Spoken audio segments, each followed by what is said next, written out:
Hello friends, welcome to Pet Readers English Academy. मैं हूं किरण और आज मैं आपके साथ क्लास 12th की फ्लेमिंगो बुक से चैप्टर 1 डिस्कस करने जा रही हूं। हमारे चैप्टर का नेम है द लास्ट लेसन। इस चैप्टर के राइटर हैं अल्फोंस डॉडे और ये उस टाइम पर ये स्टोरी जो है वो उस टाइम पर बेस्ड है जब फ्रैंको प्रशियन वॉर चल रही थी, जो कि 1870 to 71 तक चली है और इसमें प्रशिया ने फ्रांस को डिफीट किया। इसके लीडर थे Bismarck. Prussia, then considered of what now are the nations of Germany, Poland and parts of Austria. उस टाइम पर प्रशिया जो है वो किन पार्ट से बना हुआ था? वो पार्ट्स जो आज जर्मनी, पोलैंड और कुछ पार्ट्स ऑस्ट्रिया के हैं।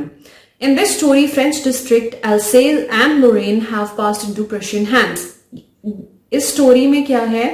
जो एल्सेज एंड लोरेन है, फ्रेंच के दो डिस्ट्रिक्ट्स, ये प्रशियन हैंड्स में जा चुके हैं, मतलब प्रशिया के अंडर जा चुके हैं। हमारी इस स्टोरी के मेन कैरेक्टर का नाम है फ्रांस।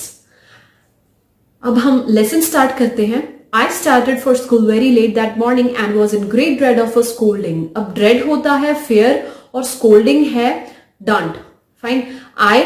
फ्रांस अपनी बात बता रहा है कि वो एक दिन की बात कर रहा है कि I started for school very late. मैं स्कूल के लिए लेट हो गया था उस सुबह and was in great dread of a scolding. और मुझे काफी डर था डांट से। डांट किसकी? Especially because M. Hamel had said that he would question us on participles and I didn't know the first word about them.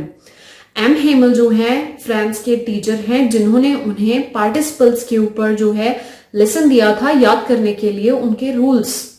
लेकिन फ्रांस को उनका एक भी जो फर्स्ट वर्ड है वो तक नहीं आता, इसके लिए वो डर रहा है स्कूल जाने से। For a moment I thought of running away and spending the day out of doors. एक पल के लिए उसने ये सोचा कि आज स्कूल नहीं जाऊंगा और मैं अपना जो सारा दिन है वो कहीं बाहर स्पेंड कर लूंगा। It was so warm, so bright, the birds were chirping at the edge of the woods. अब वो डे को डिस्क्राइब कर रहा है, उस दिन के बारे में वो डिस्क्राइब कर रहा है कि वो दिन काफी वार्म था, काफी खिला हुआ था। The birds were chirping at the edge of the woods means जो चिड़ियां थी वो चहचहा रही थी। कहां पर बैठकर? वुड्स यहाँ पर जो है ट्रीज को कहा गया है, ट्रीज के टॉप पर बैठकर। Edge of the wood means top of the trees. And in the open field back of the sawmill the Prussian soldiers were drilling. अब सॉमिल होता है जहां पर मैंने साइड में जो है हर पैराग्राफ के साइड में मैंने कुछ मीनिंग्स लिखे हुए हैं ताकि आप जो है इन्हें अपनी नोटबुक में या लिख सको, या फिर इस वीडियो का आप स्क्रीनशॉट लेकर भी अपने फोन में सेव कर सकते हैं अपने रेफरेंस के लिए। अगर आप इन मीनिंग को याद करेंगे तो जो आपको चैप्टर है वो अच्छे से समझ में आ जाएगा। तो यहाँ पर ड्रिलिंग का मतलब है, सॉमिल यहाँ पर है where logs are sawn into boards, मतलब लकड़ियां जो है उन्हें काट कर बोर्ड्स की फॉर्म में बनाया जाता है, उसे हम सॉमिल कहते हैं। तो कह रहा है कि सॉमिल के बैक पे कोई ओपन फील्ड है, खुला मैदान है, जहां पर जो प्रुशियन सोल्जर्स हैं वो ड्रिल कर रहे हैं। ड्रिल एक उनकी कोई मिलिट्री एक्सरसाइज है जिसकी उन्हें ट्रेनिंग दी जा रही है। Fine. It was all much more tempting than the rule for participles. अब ये सारी चीजें उसे पार्टिसिपल्स के रूल्स से भी काफी ज्यादा टेम्पटिंग मतलब अट्रैक्टिव लग रही हैं। But I had the strength to resist and hurried off to school. लेकिन वो अब सोच रहा है कि मैं थोड़ी सी हिम्मत करता हूं कि इन सभी चीजों पर ध्यान ना दूं और जल्दी से अपने स्कूल जो है पहुंच जाऊं। When I passed the town hall, there was a crowd in front of the bulletin board. अब उस समय पर जब वॉर चल रही थी तो टाउन हॉल जो है उस जगह का नाम है, उसके बिल्कुल फ्रंट पे एक बुलेटिन बोर्ड लगा हुआ था। और उस बोर्ड पर क्या होता था, उस टाइम पर सारी बैड न्यूज आती थी, हम आगे पढ़ेंगे। तो वो बुलेटिन बोर्ड से जो है पास कर रहा है जब उसके सामने से, तो वो देख रहा है कि वहां पर काफी सारी क्राउड जो है इकट्ठा हो गई है। For the last 2 years, all our bad news had come from there, the lost battles, the draft, the orders of the commanding officer, and I thought to myself without stopping.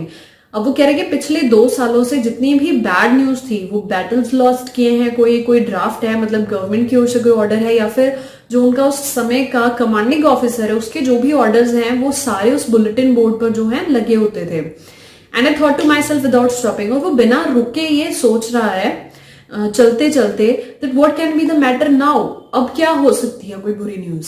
Then as I hurried by as fast as I could go. अब वो जैसे जल्दी जल्दी जा रहा है, जितना जल्दी वो भाग सकता है उतना जल्दी।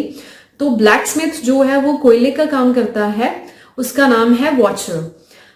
Who was there with his apprentice? अब apprentice होता है a person who works for someone in order to learn a skill on low wages. Apprentice वो person होता है जो किसी अपने लीडर के अपने जो बॉस के अंडर काम करता है, किसी स्किल्ड पर्सन के अंडर काम करता है कुछ नया काम सीखने के लिए, और वो काम करता है लो वेजेस पे। फाइन। तो ब्लैकस्मिथ जो है अपने अप्रेंटिस के साथ वहां पर खड़ा हुआ बुलेटिन को जो है रीड कर रहा है, और वो फ्रांस को आवाज देता है, don't go so fast bub, you will get to your school in plenty of time, कि तुम भागो मत, तुम आराम से समय पर अपने जो स्कूल है पहुंच जाओगे। I thought he was making fun of me and reached M. Hamel's little garden all out of breath. उसने सोचा कि शायद ये जो ब्लैकस्मिथ है ये मेरा मजाक उड़ा रहा है, और वो जल्दी जल्दी से जो है एम हेमल के छोटे से गार्डन में पहुंच गया। अब जो गार्डन है, एम हेमल उसके टीचर हैं, वो क्लासरूम में उन्हें पढ़ाते हैं, और गार्डन जो है उसके बाहर है जिसको कि एम हेमल देखते हैं। Usually when school began there was a great bustle which could be heard out in the street. Bustle होता है शोर शराबा, या सुबह जो स्कूल में एक्टिविटी होती है कि बच्चे इधर से उधर भाग रहे हैं और आवाजें कर रहे हैं। यूजुअली आज से पहले जब भी वो स्कूल जाता है तो इस तरह की आवाजें जो है उसे सुनाई देती हैं बाहर स्ट्रीट तक। The opening and closing of desks, lessons repeated in unison. अब जब बच्चे बैठ रहे हैं बेंचेस पे तो उनके खुलने और बंद होने की आवाज। लेसन्स रिपीटेड इन यूनिसन मतलब साइमल्टेनियस अटरेंस ऑफ स्पीच, लगातार जो लेसन्स हैं वो रिपीट हो रहे होते हैं। वेरी लाउड, और काफी जोर से आवाज आती है इन सब चीजों की। With our hands over our ears to understand better. तो इतनी आवाजों के बीच उन्हें अपने कानों पर हाथ रखना पड़ता है ताकि वो अपने टीचर के लेक्चर को जो है अच्छे से सुन सके। And the teachers great ruler tapping the table.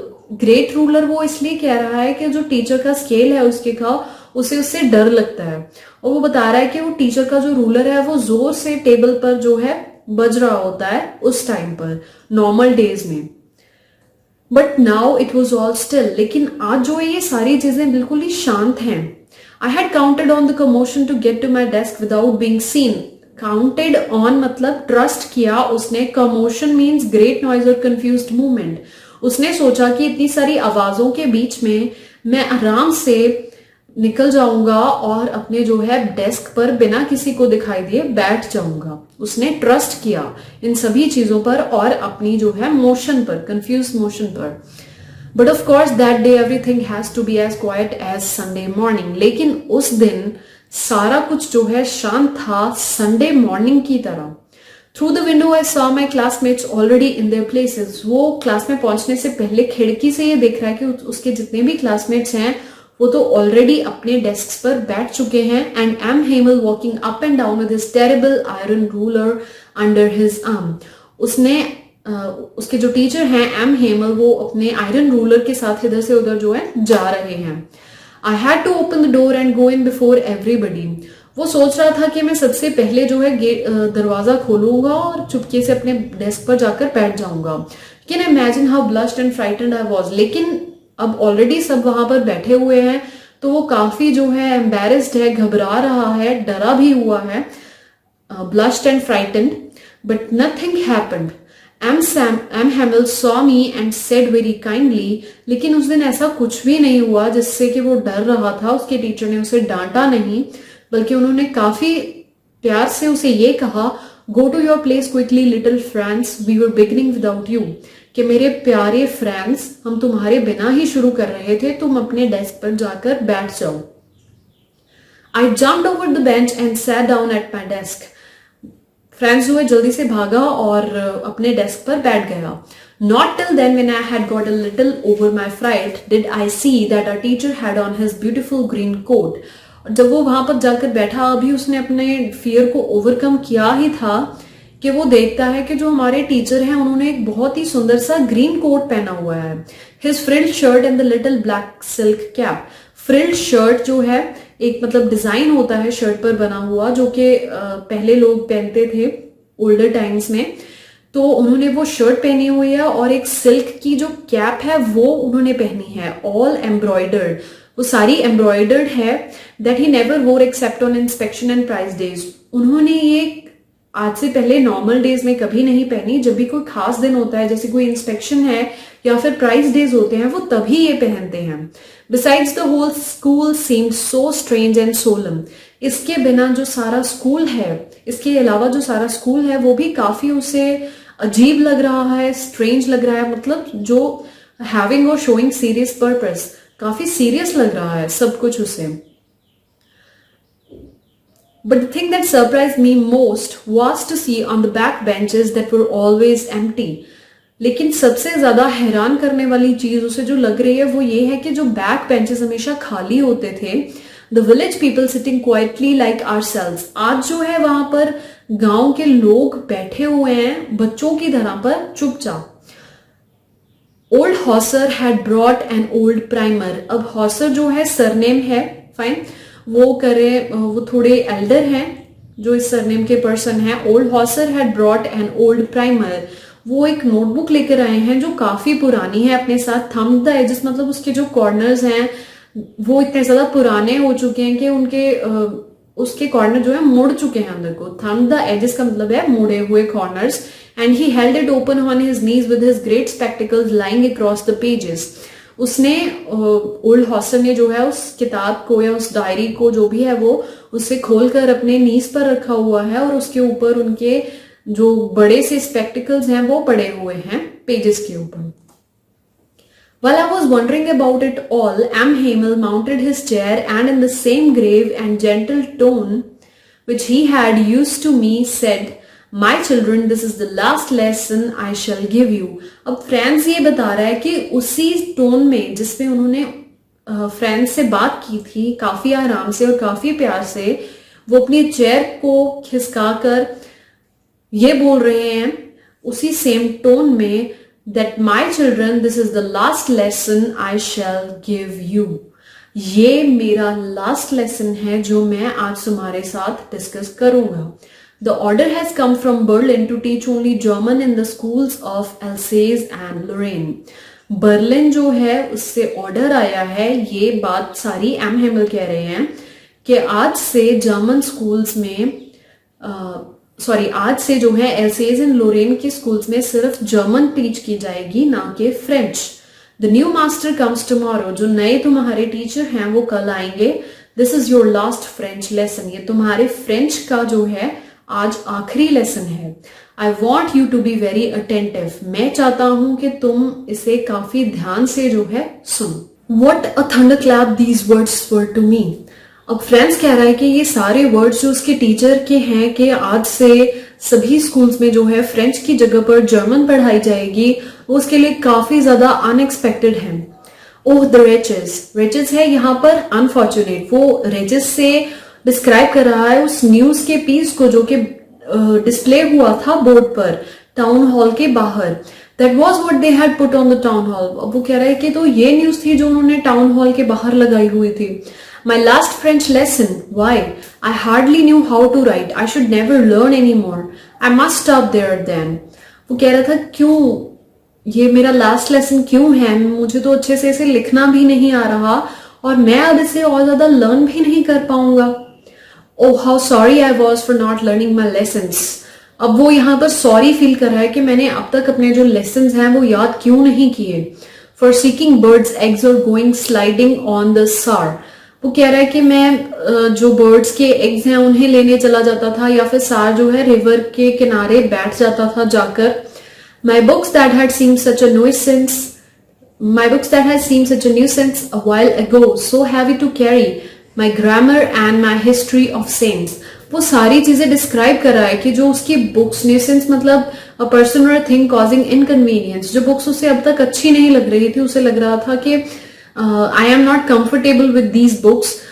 कुछ समय पहले सो हैवी टू कैरी, उसे काफी भारी लगती थी उसे कैरी करनी अपने साथ। उसकी ग्रामर, उसके हिस्ट्री के जो नोट्स हैं, वर ओल्ड फ्रेंड्स, हिस्ट्री में जो भी पर्सन्स को डिस्क्राइब किया जाता है वो उन्हें अब सोच रहा है कि वो सारे तो मेरे पुराने दोस्त हैं। That I couldn't give up, अब वो सोच रहा है कि मैं अब इन चीजों को नहीं छोड़ सकता। And M Hamel too, the idea that he was going away, that I should never see him again. अब देखिए इससे पहले जब तक वो क्लास में नहीं आया था वो इन सारी चीजों से नफरत करता था, इवन वो अपने टीचर को भी नहीं लाइक करता था। लेकिन अब अपने टीचर से दूर होने का जो डर है उसे made him forget all about his ruler and how cranky he was. Cranky means bad tempered, जिसे गुस्सा काफी आता हो, वो सारी चीजें भूल चुका है। ये बात सुनकर के मेरे टीचर जो हैं वो इतने ज्यादा शाउट करते हैं मुझ पर, या मुझे डांटते हैं, या जो भी सारी चीजें हैं उस पार्टिसिपल्स को लेकर या फ्रेंच लैंग्वेज को लेकर, वो सब चीजों का उसका डर जो है वो निकल चुका है। Poor man. It was in honor of his last lesson that he had put on his fine Sunday clothes, and now I understood why the old men of village were sitting there in the back of the room. अब poor man जो है वो describe कर रहा है अपने teacher की condition, कि उसे बैड फील हो रहा है अपने टीचर के लिए। अब वो सोच रहा है कि तो ये सारा कुछ जो भी मेरे टीचर ने नए क्लोथ्स डिफरेंट क्लोथ्स पहने हुए हैं, संडे को जो वो पहनते हैं, या फिर स्पेशल ओकेजन्स को, या जो विलेजर्स पीछे बैठे हुए हैं बेंचेस पर, ये सभी मेरे टीचर को ऑनर देने के लिए, उन्हें मान सम्मान देने के लिए जो है ये सारी चीजें की गई हैं। It was because they were sorry too. वो जो विलेजर्स हैं वो इसलिए बैठे हैं क्योंकि वो भी सॉरी फील कर रहे हैं that they had not gone to school more, कि उन्होंने भी जो ये लैंग्वेज है अच्छे से नहीं सीखी है। It was their way of thanking our master for this 40 years of faithful service and of showing their respect for the country that was theirs no more. ये सारी चीजें वो इसलिए कर रहे हैं जो विलेजर्स हैं, ताकि वो अपने मास्टर को, अपने टीचर को थैंक्स कर सके, क्योंकि उन्होंने अपने 40 years जो हैं वो स्कूल में स्पेंड किए हैं बच्चों को बढ़ाते हुए, और वो अपनी कंट्री के लिए भी जो है रिस्पेक्ट शो कर रहे हैं, जो कि अब उनकी नहीं रही है। While I was thinking of all this, I heard my name called. वो फ्रांस जो है ये सारी चीजें सोच ही रहा है कि उसके टीचर जो हैं वो उसका नाम लेते हैं। It was my turn to recite. What would I not have given to be able to say that dreadful rule of participles all through very loud and clear and without one mistake? अब उसे कहा गया है कि उसे ये सारा जो लेसन है वो रिपीट करना है। What would I not have given to be able to say that dreadful rule of participles all through? अब उसे तो ये सारा जो पार्टिसिपल्स के रूल्स हैं ये सब कुछ काफी डरावना लग रहा था इससे पहले। उसके टीचर ने उसे कहा कि वो सोच रहा है कि मैं इन्हें कैसे जोर से और क्लियरली कैसे बोलूं, और वो भी बिना किसी मिस्टेक के। But I got mixed up on the first word. लेकिन जब वो बोलना शुरू ही कर रहा है वो मिक्सअप हो जाता है, जैसे हम कंफ्यूज्ड हो जाते हैं जब हमें किसी चीज की पूरी नॉलेज नहीं है। And stood up there holding on to my desk. अब वो चुपचाप अपने डेस्क के ऊपर जो है उसे पकड़कर खड़ा हो गया है। My heart beating and not daring to look up. उसकी जो धड़कन है, उसकी हार्ट की बीट है वो काफी तेज हो गई है, और वो ऊपर नहीं देख पा रहा है because he is embarrassed now, कि उसने जो रूल्स है वो याद नहीं किए।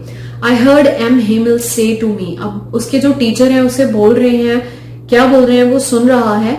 आई won't scold you little friends. कह रहे हैं कि मैं तुम्हें डांटूंगा नहीं। You must feel bad enough. तुम्हें खुद को ही बुरा लगना चाहिए। See how it is every day I have had said to ourselves, bah I have plenty of time, I learn it tomorrow. वो कह रहे हैं कि फ्रेंड्स जो है वो अपने मन में सोच रहे हैं कि मैं हर दिन अपने आप को ये कहता था कि मेरे पास बहुत टाइम है, मैं इसे कल याद कर लूंगा, कल याद कर लूंगा। And now you see where we have come out. अब हम कहां पर पहुंच चुके हैं। That's the real trouble with Alsace, she puts off learning till tomorrow. उसके टीचर हैं जो वो कह रहे हैं कि एल्सेज के जितने भी लोग हैं उनकी यही प्रॉब्लम है कि वो लर्निंग को नेक्स्ट डे पर छोड़ देते हैं।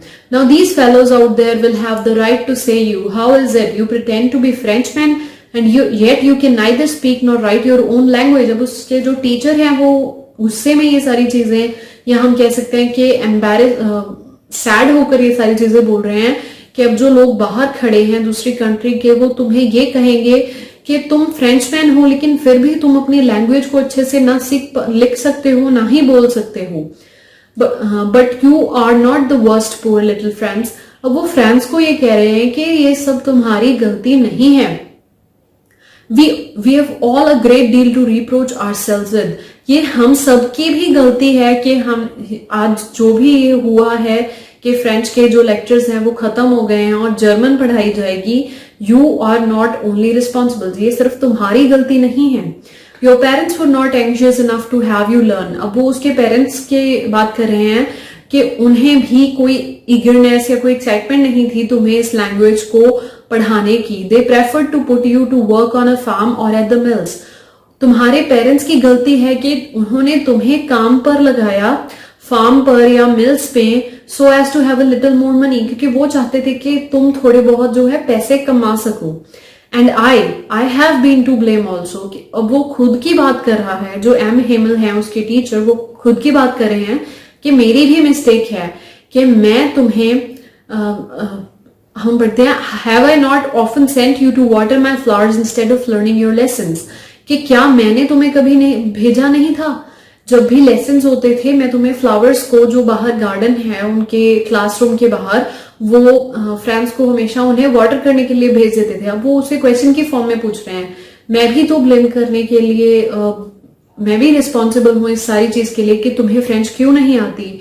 जब भी लेक्चर्स का टाइम होता था तो मैं भी तो तुम्हें बाहर भेज देता था प्लांट्स को वाटर करने के लिए। And when I wanted to go fishing did I not just give you a holiday. और जब भी मुझे फिशिंग पर जाना होता था तब मैं तुम सबको एक छुट्टी देकर चला जाता था। Then from one thing to another, M. Hamel went on to talk to the French language, saying that it was the most beautiful language in the world. अब इसी तरह से एक से दूसरी बात कहते हुए, रिग्रेट करते हुए, एम हेमल जो हैं फिर फ्रेंच लैंग्वेज के बारे में बात कर रहे हैं कि ये दुनिया की सबसे अच्छी लैंग्वेज है, सबसे क्लियर है और सबसे ज्यादा लॉजिकल है, समझी जाने वाली अच्छे से लैंग्वेज है। That we must guard it among us and never forget it, because when a people are enslaved, as long as they hold fast to their language, it is as if they had the key to their prison. अब वो कह रहे हैं कि जब भी कोई लोग जो हैं उन्हें एनस्लेव किया जाता है, एनस्लेव होता है मेक समवन अ स्लेव। जब भी हमें प्रिजन में स्लेव किया जाता है, प्रिजन वो जेल की बात नहीं कर रहे हैं, कह रहे हैं कि हमारी जो कंट्री है वो किसी और कंट्री ने अंडरटेक कर ली है। तो जब भी ऐसा कुछ होता है तो जो एक कंट्री जिसे एनस्लेव किया गया है उसके लोग अगर अपनी लैंग्वेज पर गुड होल्ड रखें तो वो एक की है, वो एक चाबी है उस जो है प्रिजन से निकलने की। Then he opened a grammar and read us our lesson. उसके बाद एम हेमल ग्रामर की जो बुक है उसे खोलते हैं और अपना लेसन जो है पढ़ते हैं। I was amazed to see how well I understood all he said seemed so easy. So easy. I think too that I had never learned so carefully and that he had never explained everything with so much patience. अब उस lesson को सुनने के बाद जो friends हैं उसके views बिल्कुल चेंज हो गए हैं। आज का जो लेसन है फ्रेंड्स को इतने अच्छे से समझ में आया कि फ्रेंड्स को लग रहा है कि ये तो सबसे ज्यादा इजी लैंग्वेज है। वो अब सोच रहा है कि कुछ ना कुछ मेरी भी मिस्टेक है कि आज तक मैंने इतने ध्यान से इसे सुना ही नहीं है। और वो अपने टीचर की बात कर रहा है कि इतनी पेशेंस से हमारे टीचर ने भी कभी इस तरह से जो लेसन्स हैं हमें नहीं समझाए। It seemed almost as if the poor man wanted to give us all he knew before going away and to put it all into our heads at one stroke. अब वो सोच रहा है कि जो हमारे टीचर हैं शायद वो ये चाह रहे हैं कि एक ही बार में जो सारी चीजें हैं वो हमारे दिमाग में आ जाएं और हमें सब कुछ जो है अच्छे से समझ में आ जाए। After the grammar we had a lesson in writing. Grammar के बाद राइटिंग का एक लेसन होता है। That day M Hamel had new copies for us. उस दिन जो एम हेमल उनके टीचर हैं वो उनके लिए नई कॉपीज लेकर आए हैं जिनके ऊपर लिखा हुआ है France else's, France else's. They looked like little flags floating everywhere in the school room hung from the rod at the top of our desks. अब फ्रेंड्स को ये लग रहा है कि ये जो सारे वर्ड्स लिखे हुए हैं नोटबुक्स पर, वो नोटबुक्स ऐसी लग रही हैं जैसे कि छोटे छोटे फ्लैग्स जो हैं उनके डेस्क के ऊपर रॉड से जो लटक रहे होते हैं। You ought to have seen how everyone set to work and how quiet it was. वो जो रीड कर रहे हैं उन्हें कह रहा है कि काश आप देख पाते, आपको देखना चाहिए था कि कैसे उस टाइम पर सभी जो लोग वहां पर बैठे हुए हैं वो अपना काम कर रहे थे पूरे ध्यान से। जो सिर्फ आवाज है वो आ रही थी, the only sound was the scratching of the pens all over the paper. इतनी शांति थी कि जब पेपर पर पेन चल रहे थे उनकी आवाज जो है सिर्फ वो सुनाई दे रही थी। Once some beetles flew in, but nobody paid attention to them. जब बीटल्स एक तरह के इंसेक्ट्स हैं, जब वो अंदर आए तब उन पर भी किसी का ध्यान नहीं गया। Not even the littlest one, जो छोटे थे एज के लर्नर्स या चिल्ड्रन या स्टूडेंट्स कह सकते हैं, उन्होंने भी उन बीटल्स पर ध्यान नहीं दिया। who worked right on tracing their fish hooks as if that was French too. अब उन्हें अच्छे से लिखना नहीं आता, लेकिन वो जो है कॉपी करने की कोशिश कर रहे हैं, और उनके जो वर्ड्स हैं वो इस तरह से लग रहे हैं जैसे फिश हुक्स होती हैं, फिश के हुक्स होते हैं जो, फाइन, उसकी तरह उनके जो है वर्ड्स लग रहे हैं, और वो ऐसा लग रहा है कि वो फ्रेंच ही लिख रहे हैं. On the roof the pigeons cooed very low. छत पर जो कबूतर बैठे हैं वो भी इस धीरे धीरे जो है आवाज कर रहे हैं. And I thought to myself, will they make them sing in German even the pigeons. अब फ्रांस के माइंड में ये बात आ रही है कि क्या जो प्रशियंस हैं वो इन कबूतरों को भी जर्मन में बोलना सिखा सकेंगे. Whenever I looked up from my writing, I saw M. Hamel sitting motionless in his chair and gazing first at one thing then at another, as if he wanted to fix in his mind just how everything looked in that little school room. अब जब भी France लिखता लिखता ऊपर की तरफ देख रहा है तो वो अपने टीचर को देखता है जो कि अपनी चेयर पर बिना हिले, मोशनलेस मीन्स बिना हिले बैठे हुए हैं. गेजिंग मतलब काफी ध्यान से देख रहे हैं, कभी एक चीज तो कभी दूसरी चीज. ऐसे लग रहा है कि जैसे वो एक पिक्चर जो है अपने माइंड में बिठाना चाहते हैं स्कूल रूम की. Fancy, for 40 years he had been there in the same place with his garden outside the window and his chairs in front of him, just like that. अब वो कह रहा है कि कितनी हैरानी की बात है कि पिछले 40 years से जो हैं वो इसी तरह से इस रूम में पढ़ाते हैं जहां पर चेयर्स वैसे ही लगे हुए हैं, एक विंडो के बाहर उनका गार्डन है, डेस्क हैं, बेंचेस हैं, सारी चीजें ऐसे ही हैं. अब वो बात कर रहा है only the desks and benches had been worn smooth. सिर्फ फर्क चेंज ये हुआ है कि जो डेस्क्स और बेंचेस हैं जिसे हम बार बार उनके ऊपर बैठे हैं स्टूडेंट्स, तो वो घिस चुके हैं, स्मूथ हो चुके हैं काफी. The walnut trees in the garden were taller. अब जो गार्डन में वॉलनट ट्रीज थे वो लंबे हो चुके हैं पहले से ज्यादा. And the hop vine that he had planted himself twined about the windows roof. Hop vine एक तरह का ट्री है, वो जो है खुद एम हेमल ने प्लांट किया था. वो जो विंडो की जो रूफ है, छत है, उसके ऊपर ट्वाइन कर चुकी है, जैसे कुंडली मार चुकी है उसकी. जो वो प्लांट है हॉपवाइन जो उन्होंने लगाया है. How it must have broken his heart to leave it all. कैसे अब एम हेमल, वो सोच रहा है कि एम हेमल को कितना बुरा फील हो रहा होगा इन सभी चीजों को छोड़कर जाना. Poor man, to hear his sister moving about the room above packing their trunks. उनकी जो सिस्टर है उस रूम के ऊपर वो रहते होंगे, तो उनकी सिस्टर जो है इधर से उधर जा रही है सभी ट्रंक्स जो है उनमें सामान पैक करते हुए. और एम हेमल को वो सारी जो आवाजें हैं उससे सुनकर कितना बैड फील हो रहा होगा, ये फ्रांस सोच रहा है. For they must leave the country next day, क्योंकि उन्हें नेक्स्ट डे मतलब जो कल का दिन होगा, वो आज की बात कर रहा है, कल का जो दिन होगा उन्हें इस कंट्री को छोड़कर जाना है. But he had the courage to hear every lesson to very last. इन सब चीजों के बाद भी उन्हें इतना बुरा लग रहा है, फिर भी वो जो हर लेसन है अपने बच्चों से लास्ट लेसन को अच्छे तरह से जो है सुनना चाहते हैं. After writing we had lesson in history and then the babies chanted their ba be bi bo bu. अब बेबीज यहाँ पर छोटे बच्चों की बात नहीं हो रही है, बेबीज वो कह रहे हैं वो लर्नर्स जो भी बिगिनिंग में हैं, फाइन, तो उन्हें इस लैंग्वेज को अच्छे से बोलना नहीं आ रहा, तो वो बेबीज की तरह बोल रहे हैं जैसे बेबीज को नए वर्ड्स बोलने नहीं आते. कह रहे हैं कि राइटिंग के लेसन के बाद हमारा हिस्ट्री का लेसन था, और उसके बाद जो बिगिनिंग न्यू लर्नर्स हैं वो अपनी लैंग्वेज को कैसे बोल रहे थे उसके बारे में फ्रांस यहाँ पर डिस्क्राइब कर रहे हैं. Down there at the back of the room, old Hauser had put on the spectacles and holding his primer in both hands. पीछे जो ओल्ड हॉसर बैठे हुए हैं उन्होंने अपने चश्मे लगाए हुए हैं और उनकी जो ओल्ड प्राइमर है उनके हाथों में है. Spelled the letters with them. वो उन बच्चों के मतलब जो बिगिनिंग के लर्नर्स हैं उनके साथ अपने वो जो लेटर्स हैं उन्हें स्पेल कर रहे हैं. You could see that he too was crying, his voice trembled with emotion. Old Hauser भी जो है उनकी आवाज इतनी ट्रेम्बल मतलब शेक कर रही है कि वो भी क्राई कर रहे हैं, ऐसा दिख रहा है. With emotion, and it was so funny to hear him that we all wanted to laugh and cry.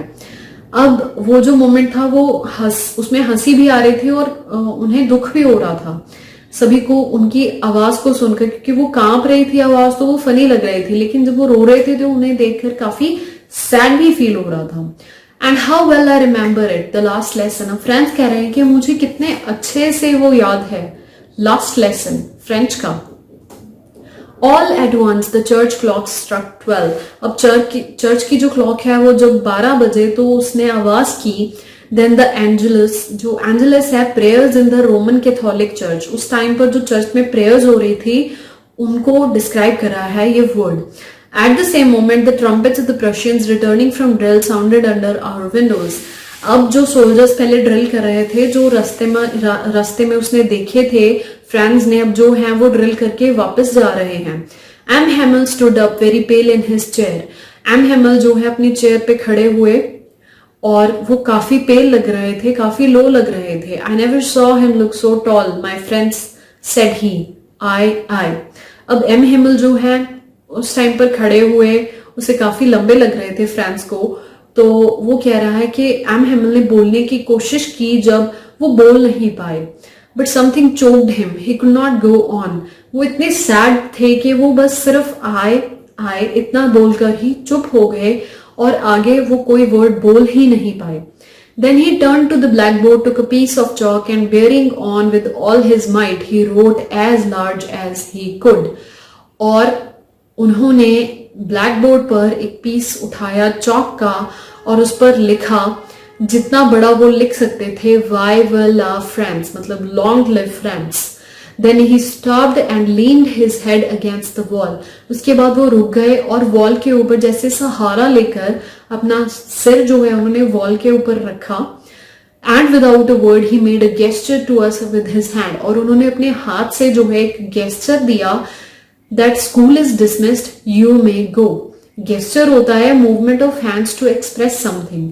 जब हम अपने हाथ से इशारा करके कोई बात समझाने की कोशिश कर रहे हैं तो उसे गेस्चर कहते हैं. एम हेमल ने अपने हाथों से इशारा किया सभी को कि स्कूल जो है वो खत्म हो चुका है, आप सभी जा सकते हैं. तो फ्रेंड्स, ये था हमारा द लास्ट लेसन, जो कि फर्स्ट चैप्टर है 12th स्टैंडर्ड का. आई होप आपको ये वीडियो के थ्रू जो है लेसन अच्छे से समझ में आया हो. लेकिन किसी को भी जो भी इस लेसन को सुन रहा है, अगर कोई वर्ड जो है ना समझ में आया हो, कोई लाइन, कोई स्टेटमेंट या कोई डाउट है, तो आप हमें कमेंट सेक्शन में पूछ सकते हैं without any hesitation. And if you have any problem related to your English in school, then also you can comment us and ask us in the comment section. अगर ये वीडियो आपको अच्छी लगी हो तो प्लीज आप इसे लाइक और शेयर करना ना भूलें और हमारे चैनल को सब्सक्राइब जरूर करें, ताकि इस तरह के जो नेक्स्ट लेसन्स हैं उनके वीडियोस के अपडेट्स भी आपको मिलते रहें और आपकी जो स्टडी है उसमें कोई पॉज या फिर कोई चीज मिस ना रह जाए. Thank you.